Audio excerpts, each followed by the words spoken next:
INTTUC জিন্দাবাদ, INTTUC জিন্দাবাদ, এই শ্রমিক স্বার্থে আইএনটিটিউসি লড়বে। কুচবিহার রাজবাড়ী উদ্যানে দীর্ঘ ২৬ বছর ধরে আমরা কর্মরত।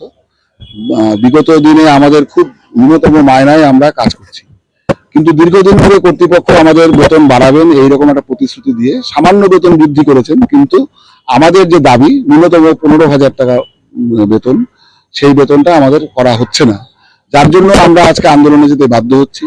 আমাদের রাজবাড়ী উদ্যান একটা দর্শনীয় স্থান, এখানে আমরা দিনের পর দিন ডিউটি করে এসেছি, কিন্তু এখানে রাতের অন্ধকারে সিকিউরিটি গার্ডদেরকে একটা এজেন্সিকে নিয়োগ করা হয়। ফলে আমাদের যারা আমরা ওয়াচ অ্যান্ড ওয়ার্ডে ডিউটি করতো তারা আজকে সামান্য কাজ করছি আমরা। আমাদের মানে মূল যে মাইনার যে টাকাটা, অধিকাংশ টাকাই চলে যাচ্ছে এখন সিকিউরিটি গার্ডের পেছনে। তাই আমাদের মূল দাবি সিকিউরিটি গার্ডকে উইথড্র করতে হবে, উইথড্র করে আমাদের ন্যূনতম ১৫,০০০ টাকা বেতন আমাদের সবাইকে দিতে হবে। এই জন্যই আমাদের আজকের আন্দোলন।